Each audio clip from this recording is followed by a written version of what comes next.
This is All of It. I'm Allison Stewart, live from the WNYC studios in Soho. Thank you for sharing part of your day with us. I'm really grateful that you're here. On today's show, we'll hear a live performance from the band Fatboy Wilson and the Ripleys. And later in the show, we'll hear music from Steve Martin and Allison Brown, who brought their banjos to the studio. That's the plan. So let's get this started with Cool Machine.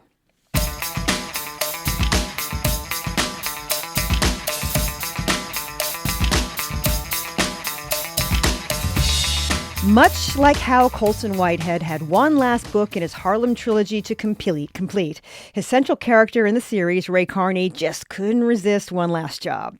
The setting is early 1980s New York. Wall Street is booming, yuppies abound, Mayor Koch is asking, "How am I doing?" And New Yorkers are tuning in to watch Live at 5 with Chuck and Sue. An older Ray Carney lives on Strivers Row with his wife Elizabeth and his furniture business on 125th and Morningside. But as straight as Carney presents himself, he's still an occasional fence. The street is still active. The envelopes still move. This time around, Carney becomes an active heist participant. And as he gets deeper into the job, which literally takes him into the depths of unused tunnels under Grand Central, he wrestles with existential questions about what he values. He's facing, quote, the void, as one accomplice calls it. You have to read Cool Machine to see if Carney finds his answers. The book was published yesterday, and author Colson Whitehead is in studio now. It is nice to see you in person. Yes, how do you do? I'm doing well. The book begins in 1981. Ray Carney, he's been interviewed after winning Northeast Regional Dealer of the Month in a magazine, a furniture magazine. How would you describe Ray Carney's state of mind when we meet him at the beginning of Cool Machine? He's settled. You know, we first met him in 1959 in Harlem Shuffle. He was his late 20s, opening his furniture store. And now it's 81. He's middle-aged. The store is going fine. His fencing career is, going fine as well. Little secret. His kids are in school, moved away, empty nester. And now the question is, what's next? Who am I now after I've accomplished everything I wanted to set out to do? So this is set in 1980s New York. You're a born and raised New Yorker. What do you remember about life in New York in the early 80s? I think going back and thinking about the book, what I've put in the book, it was just a great time to be young. There's a 1983 section that takes place in the Lower East Side in the East Village. And I would go, take the subway down from the Upper West Side and go to Bleecker Bob's, buy records, buy Susie Nabansi T-shirts. And it was a real expedition. I was too young to go to the clubs. But you had an older sister who was really into it. Yes. If you're an artist, definitely it helps to have a cool older sister. So I'd walk by her room and she's playing Gang of Four and The Clash. She would take us to repertory movie houses to see like Rebel Without a Cause and stuff like that. And so it was a great time to be to find your cultural self, your cultural awakening. Who was a person or an instance in that time that really shaped you as a writer? Oh, I started off reading Stephen King and Arthur C. Clarke and a lot of fantasy fiction. And then I think junior year of high school, I read Crime and Punishment. and that made a big impression. And then definitely 100 Years of Solitude, senior year of high school. And I'd been inspired by fantasy literature, and here was a guy who was a Nobel Prize winner, a highbrow author, who was using the tools of fantasy and magic realism for literary fiction. So that was a big awakening. There are so many great references in this book to 80s New York. Koch, How Am I Doing? Chuck and Sue Live at 5, the no radio signs on cars. What was your favorite 80s niche reference to work into the book, and why? Well, I love the no radio signs. It's definitely an artifact of 80s and 90s New York. If you don't know, people would break into your car, and so you'd have portable radios that you would take with you, Benzie boxes. And then people would still break in, think there's a radio. So people would write signs that say, no radio, don't break in. And different characters have different responses to that. Carney thinks it's a sign of weakness and capitulation to have a no radio sign that's saying basically just attack me. Pepper, his crony, thinks that it's a break of the code. The prey should not talk to the predator. So it's breaking the lines of conduct. So going back to that time, really, it was just really, really fun. It's interesting because there are references here that New Yorkers will get.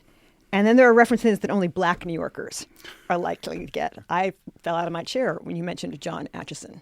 Sure, yes. Right? If you know, you know. Are those moments meant as extra or Easter eggs for people?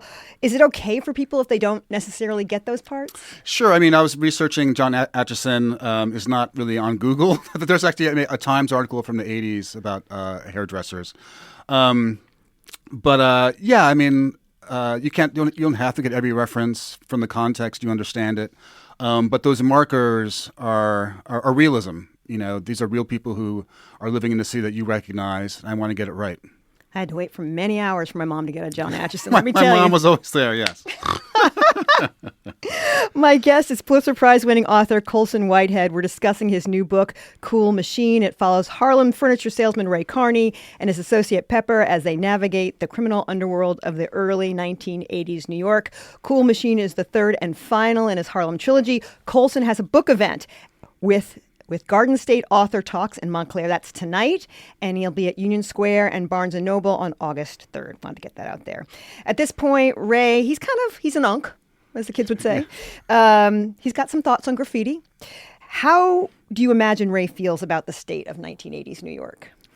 I think he recognizes the need for change and the constant change, but also there's an essential New York character that he's a part of. And so he understands that there's this dynamic process. He's a part of it, but there's an essential New York character that never goes away and can't be defeated. I'm interested because on the surface, it seems like he has it all. He's got this good family, a home, yet he seems drawn back to criminal life. He curses his father, a criminal, he said, for putting it in his blood. Is Ray a case of environment versus nature? I think in the first two books, I'm wrestling with that question, and now there's a problem of an integrated self. You know, I think he's reconciled a lot of these different warring parts of himself. And the question is, who will he be for the next couple of decades? And that question keeps coming up in the book, posed by different people. Who are you now? Who do you want to be? Who will you be next? And that question is always hanging there. Why does Carney always seem to get in trouble when Elizabeth is out of town? He asked that question himself. No one's watching, and that evil part of him, that criminal part of him, wants to be expressed. And so he does find himself pursued by mobsters, indulging in heists when his wife goes out of town. Personally, I just take a gummy and watch some sci-fi movies. But this is what Carney does. In your mind, does Elizabeth know about Carney's double life?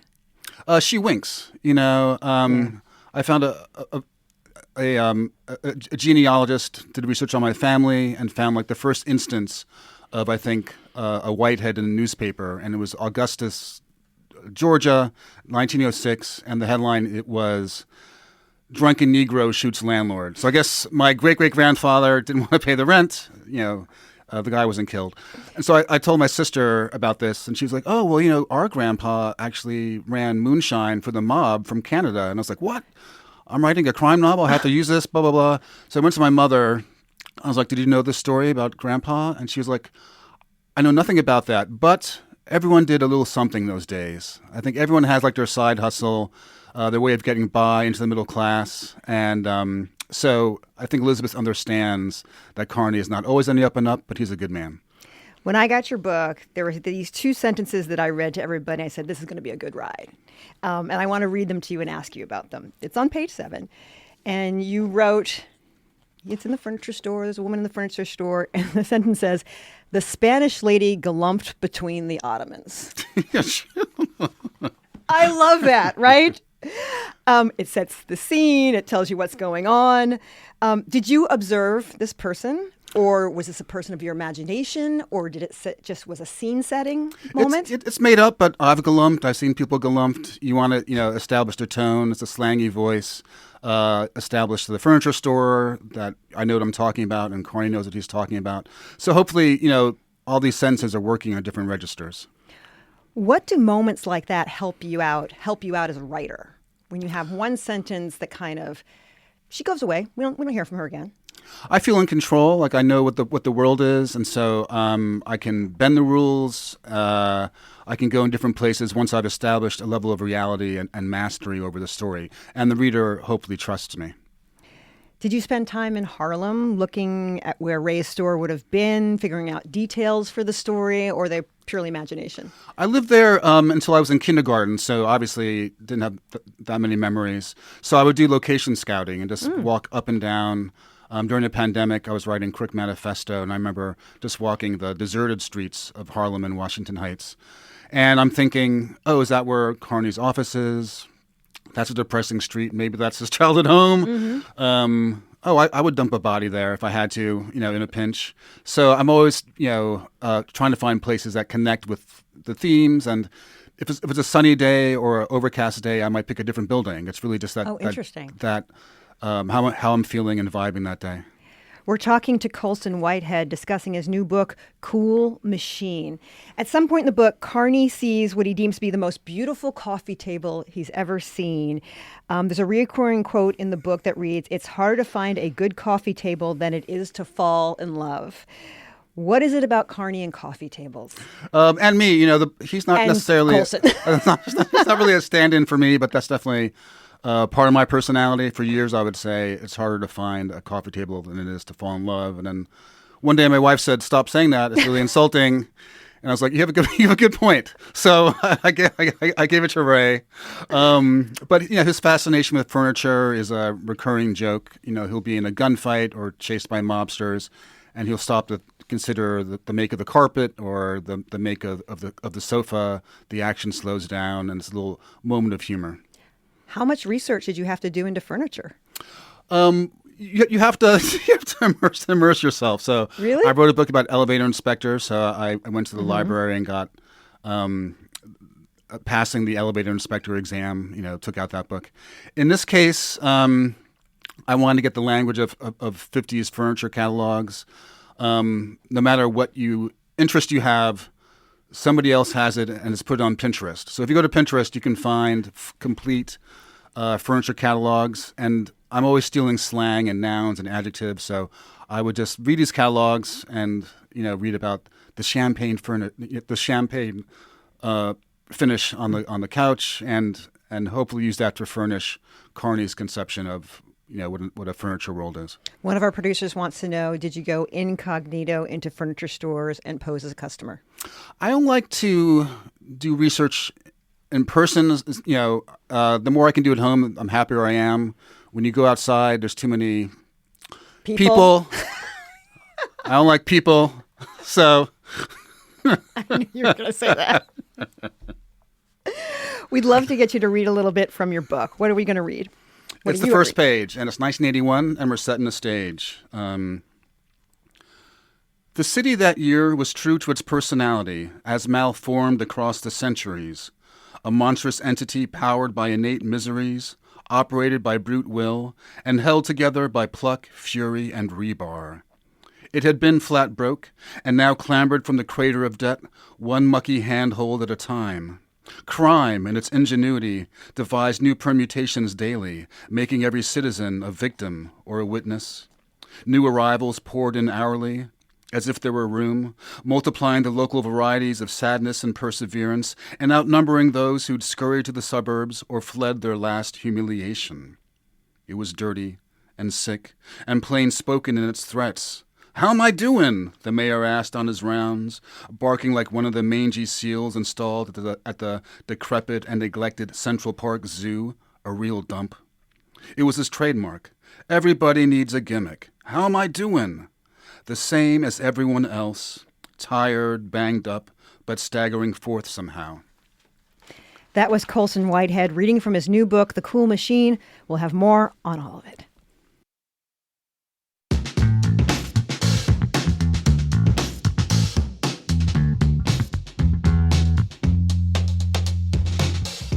You're listening to All of It on WNYC. I'm Allison Stewart. My guest is Pulitzer Prize-winning author Colson Whitehead. We're discussing his new book, Cool Machine. It follows Harlem furniture salesman Ray Carney and his associate Pepper as they navigate the criminal underworld of early 1980s New York. Cool Machine is the third and final in his Harlem trilogy. Colson has a book event with Garden State Author Talks in Montclair tonight, and he'll be at Union Square at Barnes & Noble on August 3rd. Carney, he's a fence. He kind of gets involved with Uncle Rich, a longtime Harlem legend. Rich calls Ray a cool machine. What do you mean by that?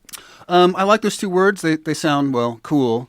It's a line from a song by The Birthday Party, which is Nick Cave's first band. The song is called Release the Bats. It's very surreal, doesn't make a sense, but he keeps repeating the phrase cool machine. And I was...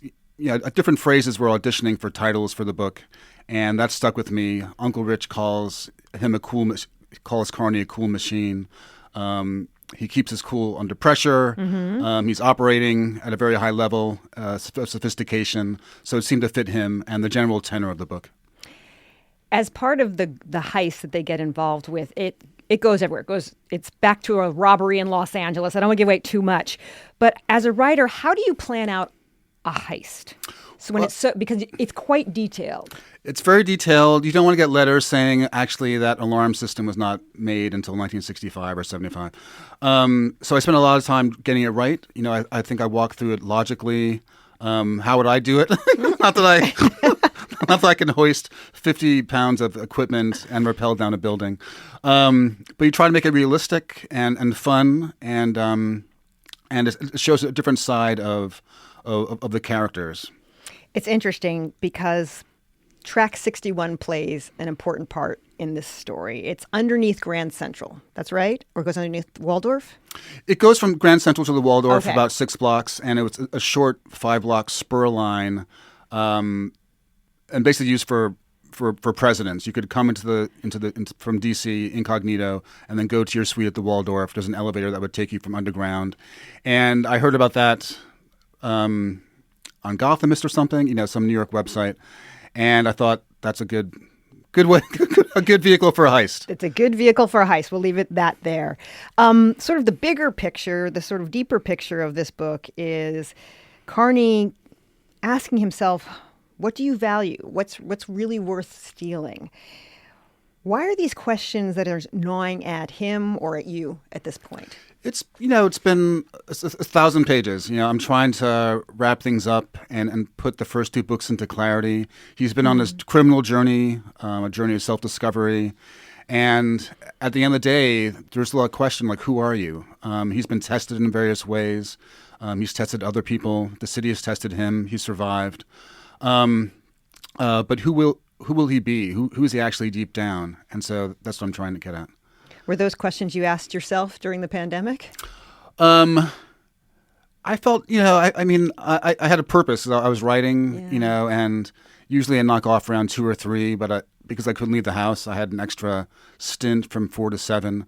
So I felt very at peace in my work. I think I was writing about the 1970s during the pandemic, and that was a time of calamity in the city. But at the same time, artists were working. It was the birth of hip hop and punk and disco and New York salsa. So it was a lot of creative energy, even though the city was very depressed. So I felt very connected to a living New York spirit, if that makes sense. That sounds odd, but I felt very focused during it. It's interesting hearing you talk about that. I thought about a time of rebellion, not necessarily rebellion, but this like you would do what you wanted to do. At the time. And find a new language. You're casting off, what came before, and circumstances have forced you to use your wits and your creativity to forge a new self in a new city. It's interesting. There are so many subtitles in this subtext in this book.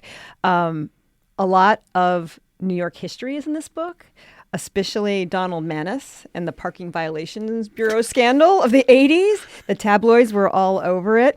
What was it about this particular scandal that made you want to include it in the story? It was 1986, and I was 15 or 16 and really starting to read papers in a deeper way. my parents always bought like the Times and the Post and Daily News and Newsday. So we had all these newspapers around. And I remember just being, he was the Queensboro president, incredibly corrupt, ended up killing himself. And it was one of the first big, huge scandal of the Koch administration. And so I was coming into consciousness as someone in New York City, and I didn't understand how it worked. And so when I was casting about for different pegs for chapters, when should this take place, or what's a good year, that has always stayed with me as a kind of mystery of not understanding how the city works, but knowing everything is really corrupt. And I think that's one of the lessons of this trilogy. What did you want to examine in this book about the way generations sort of embrace New York? Because you have Pepper, who's sort of an uptown guy. He meets the Lower East Side art girl. They try to work together. It was an interesting combination. As you know, Pepper is very vital in the first two books. In this one, he's 65. He doesn't necessarily take a beating as well as he did. And other people are replacing him. So there's a younger generation, and he doesn't understand these Negroes with their flared trousers and their big afros. Like, what are you doing? It definitely does not understand hip hop and graffiti. So the same way that the city is changing and buildings are rising and falling, the Twin Towers and its different incarnations keep coming up in the book. Human generations are coming and going, and so that's what I'm trying to represent. We're talking to Colson Whitehead, discussing his new book, Cool Machine. Now that you're on the other side of this trilogy of Harlem Shuffle, Crook Manifesto, and Cool Machine, were you nostalgic writing these books? I felt just very connected. I think really coming through the pandemic, I love the city more than I ever have in a really corny way.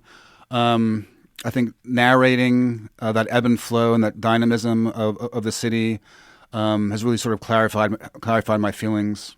I'm definitely ready to say goodbye and do something different. It was 8 years, which is like the longest I've ever worked on something. A lot of words, a lot of words in one book. If you do a trilogy, it's even 3 times as many words, apparently. But I had a vision for who Kearny is and what the city is, and that, guided me. How did the series challenge you as a writer? I think you definitely want to, with a trilogy, you want to nail the landing. And there's so many different characters I wanted to say goodbye to in a proper way, follow through on all the themes that I started in Harlem Shuffle and continued in Crook Manifesto.